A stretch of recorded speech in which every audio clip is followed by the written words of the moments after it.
Hello everyone guys, कैसे हैं आप लोग। उम्मीद करता हूं सब बढ़िया होंगे। सो गाइस, इन्वेस्टर प्राइड के एक ब्रांड न्यू वीडियो में आप लोगों का फिर से स्वागत है। इन गाइस, आज के इस वीडियो में हम लोग बात करने वाले हैं टॉप 3 मिड कैप फंड के बारे में। जी हां दोस्तों, आपने बिल्कुल सही सुना।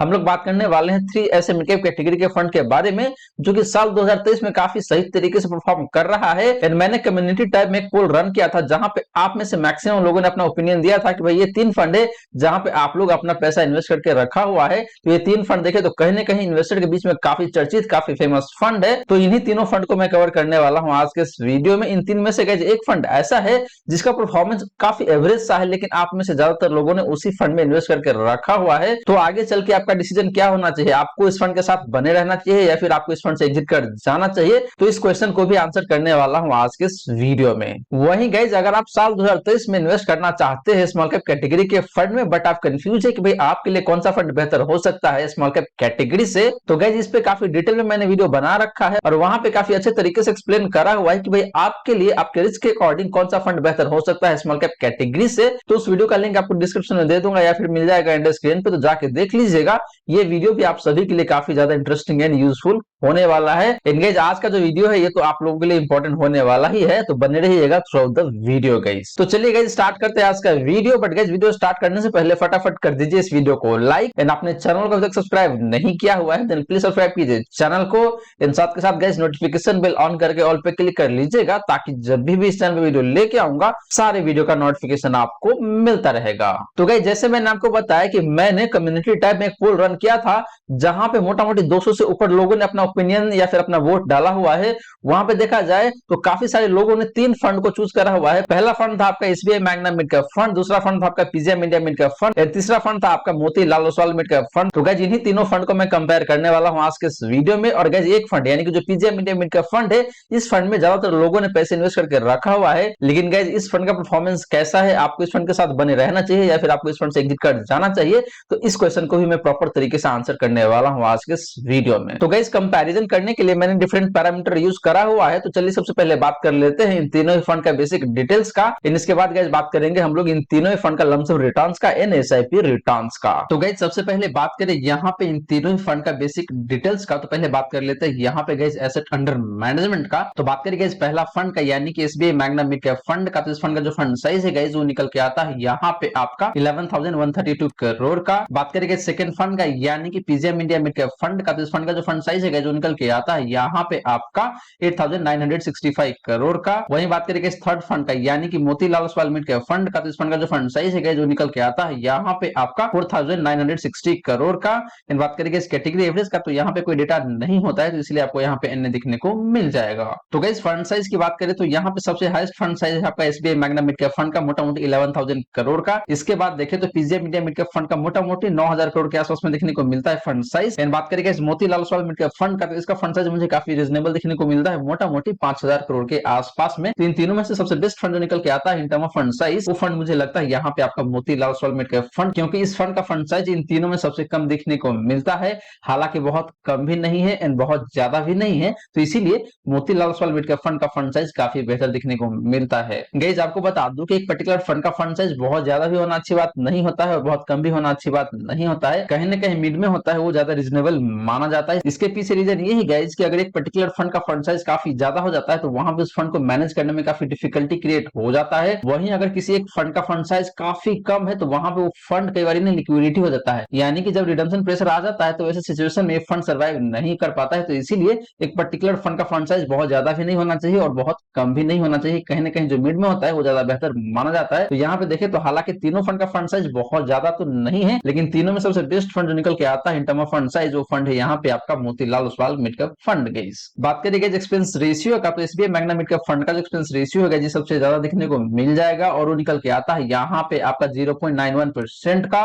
PGM India mid cap fund की बात करें तो इस फंड का जो एक्सपेंस रेशियो है जो निकल के आता है यहाँ पे आपका 0.42% का। बात करेंगे Motilal Oswal mid cap fund का, तो इस फंड का जो एक्सपेंस रेशियो है वो निकल के आता है यहाँ पे आपका 0.75% का। बात करेंगे इस कैटेगरी एवरेज का, तो इसका जो एक्सपेंस रेशियो निकल के आता है जो निकल के आता है यहाँ पे आपका 0.82% का। तो गाइस, एक्सपेंस रेशियो के मामले में देखें तो यहाँ पे तीनों फंड का एक्सपेंस रेशियो 1% से कम है। लेकिन बात करें यहाँ पहला फंड का यानी कि SBI magna mid cap fund का, तो इस फंड का एक्सपेंस रेशियो अपने कैटेगरी एवरेज से भी ज्यादा देखने को मिलता है, तो ये कहीं ना कहीं अच्छी बात नहीं है इस फंड का। वहीं बात करेंगे इस PGM India mid cap fund का and Motilal Oswal mid cap fund का, तो इन दोनों फंड का एक्सपेंस रेशियो अपने कैटेगरी एवरेज से कम देखने को मिलता है। स्पेशली बात करें PGM India mid cap fund का, तो इस फंड का एक्सपेंस रेशियो काफी कम देखने को मिलता है अपने कैटेगरी एवरेज के कंपैरिजन में। मोटा मोटी आधी एक्सपेंस रेशियो चार्ज कर रहा है ये फंड अपने इन्वेस्टर से। तो एक्सपेंस रेशियो के मामले में देखें तो यहाँ पे क्लियरली आपका जो PGM India mid cap fund है ये फंड ज्यादा बेहतर दिख रहा है गाइस। बात करेंगे लॉन्च डेट का, तो यहाँ पे JSP Magna mid cap fund है, इस फंड का जो लॉन्च डेट निकल के आता है, जो निकल के आता है यहाँ पे आपका जनवरी 2013। इस फंड को देखें तो मोटा मोटी 10 साल से ऊपर हो चुका है। PGM India mid cap fund की बात करें तो ये फंड लॉन्च हुआ था आपका दिसंबर 2013 में, तो इस फंड को भी देखें तो मोटा मोटी 10 साल हो चुका है, 10 साल से थोड़ा सा कम जरूर है। बात करेंगे Motilal Oswal mid cap fund का, तो ये फंड लॉन्च हुआ था आपका फरवरी 2014 को, तो इस फंड को भी देखें तो मोटा मोटी 8 से 9 साल हो चुका है। बात करेंगे इस कैटेगरी एवरेज का, तो यहाँ पे भी कोई डेटा नहीं होता है, तो इसीलिए आपको यहाँ पे एनए दिखने को मिल जाएगा।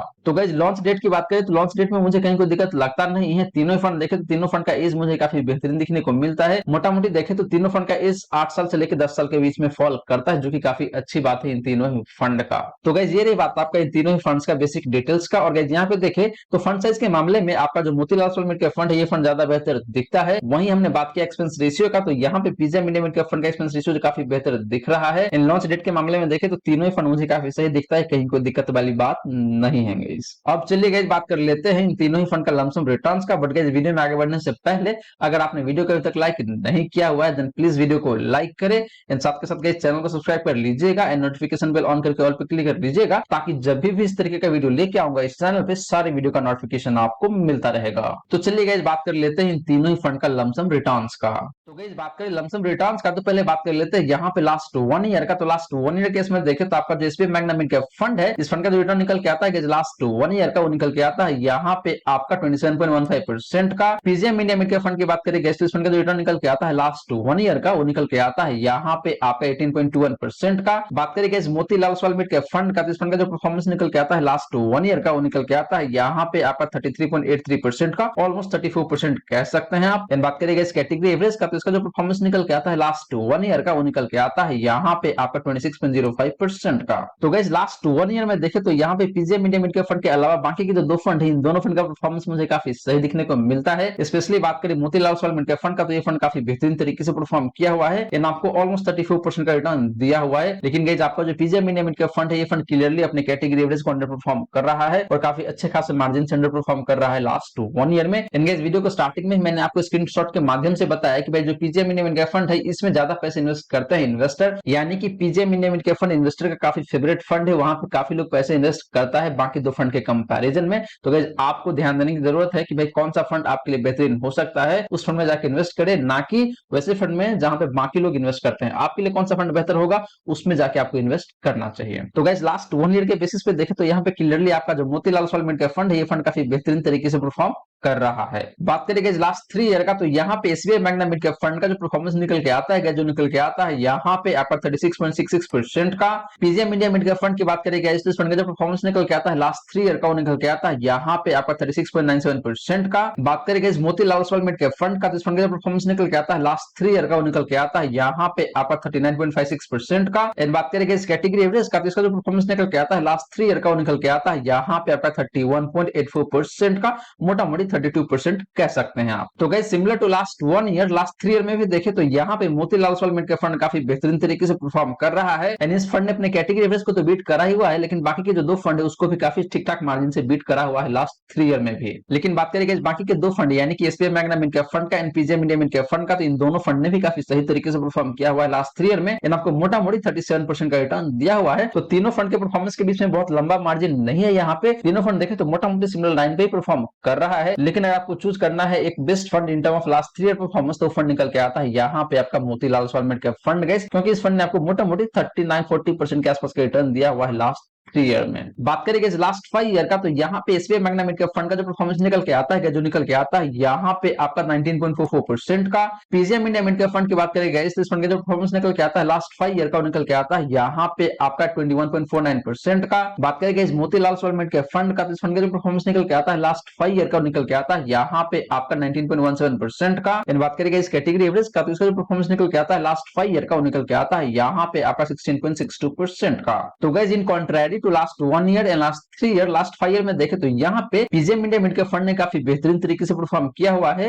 एंड इस फंड ने आपको लास्ट 5 ईयर में मोटा मोटी 21.5% का रिटर्न दिया हुआ है, जो कि SBI magna mid cap fund से भी बेटर दिखने को मिलता है and Motilal Oswal mid cap fund के कंपैरिजन में भी बेहतर दिखने को मिलता है। एंड कैटेगरी एवरेज को इसने काफी अच्छे खासे मार्जिन से बीट करा ही हुआ है लास्ट 5 ईयर में। तो गाइस लास्ट 5 ईयर के बेसिस पे देखें तो यहाँ पे क्लियरली आपका जो पीजेएम इंडिया मिड कैप फंड है, ये फंड काफी बेहतरीन तरीके से परफॉर्म करता हुआ नजर आ रहा है। तो गाइस ये रही बात आपका इन तीनों ही फंड का लमसम रिटर्न का। और गाइस यहाँ पे देखें तो लास्ट 1 ईयर में, लास्ट 3 ईयर में क्लियरली आपका जो Motilal Oswal mid cap fund है, ये फंड ज्यादा बेहतर तरीके से परफॉर्म कर रहा है। वही बात करेंगे लास्ट 5 ईयर का, तो लास्ट 5 ईयर में आपका जो पीजेएम इंडिया मिड कैप फंड है, इस फंड का परफॉर्मेंस काफी बेहतरीन दिखने को मिलता है। तो गाइस ओवरऑल देखें तो मुझे Motilal Oswal mid cap fund ज्यादा बेहतर दिखता है, क्योंकि इस फंड का परफॉर्मेंस लास्ट 1 ईयर में भी बेहतर है, लास्ट 3 ईयर में भी काफी बेहतरीन दिखने को मिलता है। हालांकि लास्ट 5 ईयर में थोड़ा सा कम जरूर है, लेकिन PGM India mid cap fund and Motilal Oswal mid cap fund के परफॉर्मेंस के बीच में बहुत ज्यादा का गैप नहीं है गाइस, सिर्फ 2% का डिफरेंस देखने को मिलता है, जो कि बहुत ज्यादा गैप नहीं है गाइस। तो गाइस इसीलिए लमसम रिटर्न के बेसिस पे देखें तो आपका जो Motilal Oswal mid cap fund है, ये फंड ज्यादा बेहतर दिखता है, चाहे बात करें आप लास्ट 1 ईयर का या फिर लास्ट 3 ईयर का या फिर लास्ट 5 ईयर का।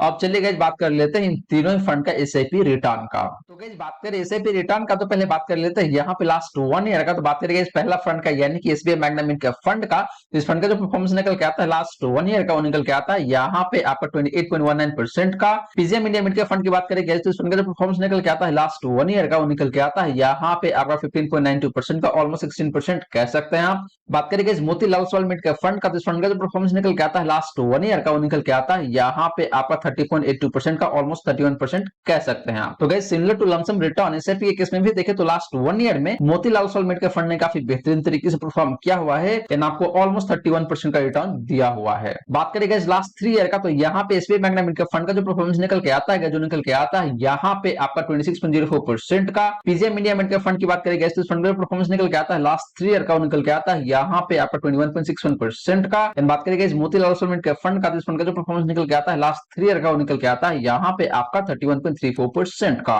तो guys similar to last 1 year, last 3 year में भी देखें तो यहाँ पे Motilal Oswal mid cap fund का जलवा बरकरार है एंड इस फंड ने आपको काफी बेहतरीन तरीके से परफॉर्म करके दिया हुआ है लास्ट 3 ईयर में। वहीं गाइस बात करें लास्ट 5 ईयर का, तो यहाँ पे SBI magna mid cap fund का जो परफॉर्मेंस निकल के आता है, जो निकल के आता है यहाँ पे आपका 25.89% का, ऑलमोस्ट 26% का। पीजेएम इंडिया मिड कैप फंड की बात करें गाइस, इस फंड का जो परफॉर्मेंस निकल के आता है लास्ट 5 ईयर का, निकल के आता है यहाँ पे आपका 27.5% का। एंड बात करें guys Motilal Oswal mid cap fund का, इस फंड का परफॉर्मेंस निकल के आता है लास्ट 5 ईयर का, निकल के आता है यहाँ पे आपका 27.18% का। तो गाइस लास्ट 5 ईयर में देखें तो यहाँ पे जो पीजेएम इंडिया मिड कैप फंड है, ये फंड ज्यादा बेहतर दिखता है, क्योंकि इस फंड ने सबसे बेहतरीन तरीके से परफॉर्म किया हुआ है लास्ट 5 ईयर में। हालांकि डिफरेंस बहुत ज्यादा का नहीं है अगर आप कंपेयर करते हैं Motilal Oswal mid cap fund से। तो गाइस ये रही बात आपका इन तीनों ही फंड का एसआईपी रिटर्न का। और guys similar to lumpsum return SIP के केस में भी देखें तो यहाँ पे Motilal Oswal mid cap fund मुझे ज्यादा बेहतरीन तरीके से परफॉर्म करता हुआ नजर आ रहा है, क्योंकि इस फंड ने लास्ट 1 ईयर में, लास्ट 3 ईयर में काफी बेहतरीन तरीके से परफॉर्म किया हुआ है एंड लास्ट 5 ईयर में भी देखें तो मोटा मोटी सिमिलर लाइन पे परफॉर्म करके दिया हुआ है। तो इसीलिए एसआईपी के केस में भी देखें तो यहाँ पे Motilal Oswal mid cap fund काफी बेहतरीन नजर आ रहा है गाइस। अब चलिए गाइस बात कर लेते हैं इन तीनों ही फंड का इक्विटी एलोकेशन का। तो गाइस बात करें इक्विटी एलोकेशन का, तो पहले बात कर लेते हैं यहाँ पे लार्ज कैप एलोकेशन का। तो बात करेंगे इस पहला फंड का, यानी कि SBI magna mid cap fund का। तो इस फंड का जो एलोकेशन निकल के आता है लार्ज कैप स्टॉक्स में, वो निकल के आता है यहाँ पे आपका 18.96% का, ऑलमोस्ट 19% कह सकते हैं आप। बात करेंगे इस पीजेएम इंडिया मिड कैप फंड का, तो इस फंड का जो एलोकेशन निकल के आता है लार्ज कैप स्टॉक्स में, वो निकल के आता है यहाँ पे आपका 21.22% का। वहीं बात करेंगे इस Motilal Oswal mid cap fund का, तो इस फंड का जो एलोकेशन निकल के आता है लार्ज कैप स्टॉक्स में, वो निकल के आता है यहाँ पे आपका 33.5% का। बात करेंगे इस कैटेगरी एवरेज का, तो इसका जो एलोकेशन निकल के आता है लार्ज कैप स्टॉक्स में, वो निकल के आता है यहाँ पे आपका 24.45% का। तो गाइस लार्ज कैप एलोकेशन की बात करें तो यहाँ पे तीनों फंड काफी सही पैसे इन्वेस्ट कर रहा है लार्ज कैप स्टॉक्स में। इन तीनों फंड का एलोकेशन मुझे काफी ज्यादा देखने को मिलता है। लेकिन गाइस बात करें Motilal Oswal mid cap fund का, तो ये फंड सबसे ज्यादा पैसे इन्वेस्ट करता है लार्ज कैप स्टॉक्स में, अगर आप कंपेयर करते हैं बाकी के दो फंड से या फिर कैटेगरी एवरेज से। तो बात करें गाइस मिड कैप एलोकेशन का, तो यहाँ पे SBI magna mid cap fund का जो एलोकेशन निकल के आता है, जो निकल के आता है यहाँ पे आपका 74.79% का। पीजेएम इंडिया मिड कैप फंड की बात करें गाइस, तो इस फंड का जो एलोकेशन निकल के आता है मिड कैप स्टॉक्स में, वो निकल के आता है यहाँ पे आपका 72.36% का। बात करेंगे इस Motilal Oswal mid cap fund का, तो इस फंड का जो एलोकेशन निकल के आता है मिड कैप स्टॉक्स में, वो निकल के आता है यहाँ पे आपका 56.94% का, ऑलमोस्ट 55% कह सकते हैं आप। बात करेंगे इस कैटेगरी एवरेज का, तो इसका जो एलोकेशन निकल के आता है मिड कैप स्टॉक्स में, वो निकल के आता है यहाँ पे आपका 68.92% का, ऑलमोस्ट 69% कह सकते हैं आप। तो गाइस मिड कैप एलोकेशन की बात करें तो यहाँ पे जो SBI magna mid cap fund है या फिर आपका जो पीजे मिड कैप फंड है, इन दोनों फंड का एलोकेशन मोटा मोटी अपने कैटेगरी एवरेज के आसपास में दिखने को मिलता है। लेकिन बात करें guys Motilal Oswal mid cap fund का, तो ये फंड कंपैरेटिवली कम पैसे इन्वेस्ट करता है मिड कैप स्टॉक्स में अगर कंपेयर करते हैं बाकी के दो फंड से या फिर कैटेगरी एवरेज से। तो ऐसा इसलिए भी हो रहा है गाइस क्योंकि Motilal Oswal mid cap fund आपके जो लार्ज कैप स्टॉक है यहाँ पे ज्यादा पैसे इन्वेस्ट कर रहा है, मोटा मोटी 33.5% का। लास्टली गाइस बात करें स्मॉल कैप एलोकेशन का, तो यहाँ पे SBI magna mid cap fund का जो एलोकेशन निकल के आता है स्मॉल कैप स्टॉक्स में निकल के आता है यहाँ पे आपका 5.14% का। PGM India mid cap fund की बात करेगा इस फंड का जो एलोकेशन निकल के आता है स्मॉल कैप स्टॉक्स में निकल के आता है यहाँ पे आपका 0.72% का। बात करेगा इस Motilal Oswal mid cap fund का, तो इस फंड का जो एलोकेशन निकल के आता है स्मॉल कैप स्टॉक्स में निकल के आता है यहाँ पे आपका 9.56% का। एंड बात करेगा इस कैटेगरी एवरेज का, तो इसका जो एलोकेशन निकल के आता है स्मॉल कैप स्टॉक्स में निकल के आता है यहाँ पे आपका 6.06% का। तो गाइस स्मॉल कैप एलोकेशन की बात करें तो यहाँ पे Motilal Oswal mid cap fund सबसे ज्यादा पैसे इन्वेस्ट करता है अगर आप कंपेयर करते हैं बाकी के दो फंड से या फिर कैटेगरी एवरेज से। तो ऐसा इसलिए भी हो रहा है गाइस क्योंकि ये फंड मिड कैप स्टॉक में कम पैसे इन्वेस्ट करता है, तो इस वजह से भी देखें तो जो लार्ज कैप स्टॉक है या फिर जो स्मॉल कैप स्टॉक है यहाँ पे रिलेटिवली ज्यादा पैसे इन्वेस्ट करना पड़ रहा है Motilal Oswal mid cap fund को। तो गाइस ये रही बात आपका इन तीनों फंड का इक्विटी एलोकेशन का। और गाइस यहाँ पे देखें तो तीनों फंड अपने अपने जगह पे काफी सही है, कहीं कोई दिक्कत वाली बात नहीं है गाइस। अब चलिए गाइस बात कर लेते हैं इन तीनों फंड का पोर्टफोलियो कॉन्सेंट्रेशन का। तो गाइस बात करें पोर्टफोलियो कॉन्सेंट्रेशन का, तो पहले बात कर लेते हैं यहाँ पे टॉप 5 स्टॉक कॉन्सेंट्रेशन का। तो बात करेंगे इस पहला फंड का यानी कि SBI magna mid cap fund का, तो इस फंड का जो कॉन्सेंट्रेशन निकल के आता है टॉप 5 स्टॉक्स में निकल के आता है यहाँ पे आपका 20.01% का। बात करेंगे इस PGM India mid cap fund का, तो इस फंड का जो कॉन्सेंट्रेशन निकल के आता है टॉप 5 स्टॉक्स में निकल के आता है यहाँ पे आपका 15.87% का। वहीं बात करेंगे इस Motilal Oswal mid cap fund का, तो इस फंड का जो कॉन्सेंट्रेशन निकल के आता है टॉप 5 स्टॉक्स में निकल के आता है यहाँ पे आपका 36.9% का। एंड बात करेंगे इस कैटेगरी एवरेज का, तो इसका जो कॉन्सेंट्रेशन निकल के आता है टॉप 5 स्टॉक्स में निकल के आता है यहाँ पे आपका 17.96% का, मोटा मोटी 18% कह सकते हैं आप। तो गाइस टॉप 5 कॉन्सेंट्रेशन के मामले में देखें तो यहाँ पे Motilal Oswal mid cap fund का कॉन्सेंट्रेशन काफी ज्यादा देखने को मिलता है, मोटा मोटी 37% का। इसका मतलब ये ही गाइस कि Motilal Oswal mid cap fund अपने टॉप 5 स्टॉक्स में काफी ज्यादा पैसे इन्वेस्ट करता है। तो टॉप 5 स्टॉक्स अगर बहुत अच्छा तरीके से परफॉर्म करेगा तो उस केस में Motilal Oswal mid cap fund का परफॉर्मेंस काफी बेहतरीन देखने को मिल जाएगा। लेकिन इसके विपरीत अगर टॉप 5 स्टॉक खराब परफॉर्म करता है तो उस केस में इस फंड का परफॉर्मेंस काफी खराब भी होने का चांसेस बढ़ जाता है गाइस। तो इसीलिए कॉन्सेंट्रेशन बहुत ज्यादा भी होना अच्छी बात नहीं होता है और कॉन्सेंट्रेशन काफी कम भी होना अच्छी बात नहीं होता है। तो कहीं ना कहीं मिड में होता है, यानी कि जो ऑप्टिमम कॉन्सेंट्रेशन होता है गाइस वो ज्यादा बेहतर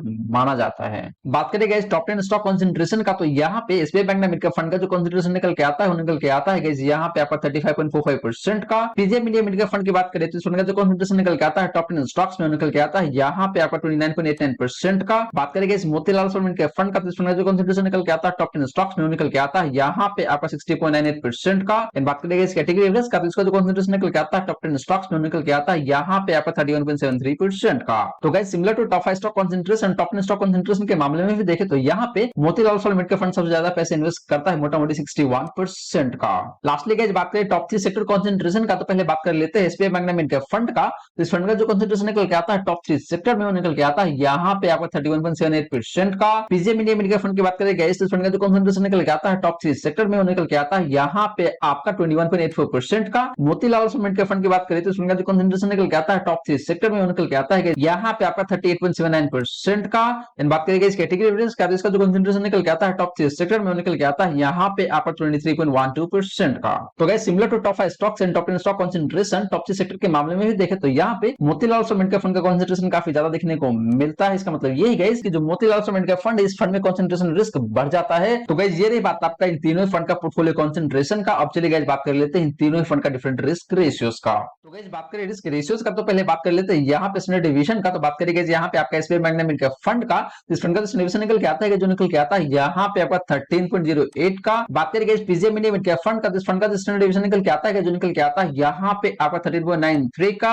वहीं बात करेंगे Motilal Oswal mid cap fund का, इस फंड का स्टैंडर्ड डिवीजन निकल के आता है जो निकल के आता है यहाँ पे आपका 14.14 का। बात करेंगे इस कैटेगरी एवरेज का, इसका स्टैंडर्ड डिवीजन निकल के आता है जो निकल के आता है यहाँ पे आपका 13.03 का। तो गाइस स्टैंडर्ड डिवीजन की बात करें तो यहाँ पे तीनों फंड का स्टैंडर्ड डिवीजन अपने कैटेगरी एवरेज से ज्यादा देखने को मिलता है। हालांकि SBI magna mid cap fund का स्टैंडर्ड डिवीजन ऑलमोस्ट अपने कैटेगरी एवरेज के आसपास में देखने को मिल रहा है। गाइस इस फंड का स्टैंडर्ड डिवीजन बाकी फंड से कम देखने को मिल रहा है। इसका मतलब ये है कि इस फंड का रिटर्न बहुत ज्यादा वोलेटाइल नहीं रहता है। गाइस एक पर्टिकुलर फंड का स्टैंडर्ड डिवीजन जितना कम होता है उतना ही अच्छा माना जाता है। तो इसीलिए यहाँ पे देखिए तो आपका जो SBI magna mid cap fund है ये फंड ज्यादा बेहतर दिखता है अगर आप बात करते हैं स्टैंडर्ड डिवीजन का। तो बात करेंगे साफ रेशियो का, तो SBI magna mid cap fund का जो साफ रेशियो निकल के आता है जो निकल के आता है यहाँ पे आपका 1.99 का। PGM India mid cap fund की बात करें तो इस फंड का जो साफ रेशियो निकल के आता है जो निकल के आता है यहाँ पे आपका 1.86 का। बात करेंगे Motilal Oswal mid cap fund का, इस फंड का साफ रेशियो निकल के आता है, जो निकल के आता है यहाँ पे आपका 1.95 का। बात करेंगे इस कैटेगरी एवरेज का, तो इसका साफ रेशियो निकल के आता है, जो निकल के आता है यहाँ पे आपका 1.53 का। तो गाइस साफ रेशियो की बात करें तो यहाँ पे तीनों फंड का साफ रेशियो मोटा मोटी सिमिलर लाइन पे देखने को मिलता है। हालांकि आपको जो एसबीआई बैंक ने मिडकैप फंड है या फिर मोतीलाल ओसवाल मिडकैप फंड है, इस फंड का साफ रेशियो ज्यादा बेहतर देखने को मिल रहा है। इनगेज आपको बता दूं कि एक पर्टिकुलर फंड का साफ रेशियो जितना बेहतर होता है उतना ही अच्छा माना जाता है। इससे ये पता चलता है कि उस पर्टिकुलर फंड का रिस्क एडजस्टेड रिटर्न उतना ही बेहतर निकल के आता है। तो यहाँ पे जो एसबीआई बैंक ने मिडकैप फंड है, ये फंड ज्यादा बेहतर दिख रहा है इन टर्म ऑफ साफ रेशियो गाइस। लास्टली गाइस बात करें अल्फा का, तो पहले बात कर लेते हैं एसबीआई बैंक ने मिडकैप फंड का। फंड का जो अल्फा निकल के आता है, जो निकल के आता है यहाँ पे आपका 5.61% का। पीजीआईएम इंडिया मिडकैप फंड की बात करें गाइस, इस फंड का जो अल्फा निकल के आता है वो निकल के आता है यहाँ पे आपका 3.71% का। बात करें guys Motilal Oswal midcap fund का, तो इस फंड का जो अल्फा निकल के आता है, जो निकल के आता है यहाँ पे आपका 6.89% का। बात करें गाइस कैटेगरी एवरेज का, तो इसका जो अल्फा निकल के आता है, जो निकल के आता है यहाँ पे आपका 0.14% का। तो गाइस अल्फा की बात करें तो यहाँ पे तीनों फंड का अल्फा काफी बेहतरीन दिखने को मिलता है अपने कैटेगरी एवरेज के कंपैरिजन में। लेकिन बात करें गाइस सबसे बेस्ट फंड का इन टर्म ऑफ अल्फा, तो फंड निकल के आता है यहाँ पे आपका Motilal Oswal midcap fund guys, क्योंकि इस फंड का अल्फा मोटा मोटी 7% के आसपास में देखने को मिलता है। इनगेज आपको बता दूं कि एक पर्टिकुलर फंड का अल्फा जितना ज्यादा होता है उतना ही अच्छा माना जाता है। इसे ये पता चलता है कि वो पर्टिकुलर फंड अपने बेंचमार्क इंडेक्स के कंपैरिजन में उतना ही बेहतर परफॉर्म करके देता है। तो गाइस ये रही बात आपका इन तीनों फंड का डिफरेंट रिस्क रेशियोज का। और गाइस यहाँ पे देखिए तो आपका एसबीआई बैंक ने मिडकैप फंड, ये फंड ज्यादा बेहतर दिखता है in terms of standard deviation and साफ रेशियो। वही बात करते हैं अगर आप अल्फा का, तो अल्फा के केस में आपका जो मोतीलाल ओसवाल मिडकैप फंड, ये फंड ज्यादा बेहतर दिखता है क्योंकि ये फंड आपको मोटा मोटी 7% का अल्फा जनरेट करके देता है गाइस। तो गाइस ये रही सारी की सारी बातें जो हमने किया आज के इस वीडियो में। और गाइस यहाँ पे मैंने 3 फंड बताया है। पहला फंड था आपका एसबीआई मैग्ना मिडकैप फंड, दूसरा फंड था आपका पीजीएम इंडिया मिडकैप फंड, तीसरा फंड गाइस आपका यहाँ पे मोतीलाल ओसवाल मिडकैप फंड। इनके ये तीनों फंड देखे तो अपने अपने जगह पे काफी शानदार तरीके से परफॉर्म कर रहा है। स्पेशली बात करें मोतीलाल ओसवाल मिडकैप फंड का, तो ये fund across the time frame काफी शानदार तरीके से परफॉर्म किया हुआ है, वो चाहे बात करें आप लमसम रिटर्न का या फिर एसआईपी रिटर्न का। सिमिलरली गाइस बात करें एसबीआई मैग्ना मिडकैप फंड का, तो ये फंड मुझे काफी सही दिखता है। इस फंड का रिस्क रेशियोज भी देखे तो काफी रीजनेबल दिखने को मिलता है। तो SBI Magna midcap fund return अच्छा देता है, लेकिन साथ के साथ गाइस फंड ज्यादा रिस्की फंड भी नहीं है। तो अगर आप एक मॉडरेट या फिर लो रिस्क इन्वेस्टर हैं, दैट केस आप डेफिनेटली जा सकते हैं एसबीआई मैग्ना मिडकैप फंड के साथ। वहीं अगर आपका रिस्क प्रोफाइल थोड़ा सा हाइड साइड में है, दैट केस आप डेफिनेटली जा सकते हैं मोतीलाल ओसवाल मिडकैप फंड के साथ गाइस। बट गाइस बात करें पीजीएम इंडिया मिडकैप फंड का, तो ये फंड लास्ट 1 ईयर में उतना अच्छा तरीके से परफॉर्म नहीं किया हुआ है। हालांकि लास्ट 3 ईयर में देखे तो काफी सही तरीके से परफॉर्म किया हुआ है। लास्ट 5 ईयर में देखे तो इन तीनों फंड में सबसे बेहतरीन परफॉर्मेंस निकल के आता है आपका पीजीएम इंडिया मिडकैप फंड का। तो यहां से कंक्लूजन ये निकल के आता है गाइस कि जो आपका पीजीएम इंडिया मिडकैप फंड है, इस फंड ने रिसेंट पास्ट में उतना अच्छा परफॉर्म नहीं किया हुआ है। लेकिन अगर आप बात करते हैं लॉन्ग टर्म का, तो लॉन्ग टर्म में इस फंड ने काफी शानदार तरीके से परफॉर्म किया हुआ है। तो यहाँ पे मेरा सजेशन यही रहेगा कि भाई आपको अभी जल्दबाजी नहीं करना चाहिए, आपको पीजीएम इंडिया मिडकैप फंड से एग्जिट नहीं करना चाहिए, आपको बने रहना चाहिए इस फंड के साथ। आगे चल के मुझे उम्मीद है कि ये फंड ज्यादा बेहतर तरीके से परफॉर्म करके आपको दे सकता है। तो गाइस आशा करता हूं जितनी बातें मैंने बताने की कोशिश किया, सारी की सारी बातें आपको समझ में आ गया होगा। मन में अगर कोई डाउट है, कोई क्वेश्चन है, तो फटाफट कमेंट सेक्शन में पूछ लीजिए, आपके क्वेश्चन का रिप्लाई मैं कर दूंगा। वहीं गाइस वीडियो अच्छी लगी हो तो वीडियो को लाइक जरूर करें, इन वीडियो को शेयर कर दे अपने फ्रेंड फैमिली सर्कल में। एंड गाइस आपने चैनल को अभी तक सब्सक्राइब नहीं किया हुआ है, देन प्लीज सब्सक्राइब कीजिए चैनल को। एंड साथ के साथ गाइस नोटिफिकेशन बेल ऑन करके ऑल पे क्लिक कर लीजिएगा, ताकि जब भी इस चैनल पे वीडियो लेके आऊंगा सारे वीडियो का नोटिफिकेशन आपको मिलता रहेगा। So guys thank you so much for watching this video. मिलते हैं अगले वीडियो में। जय हिंद, जय भारत।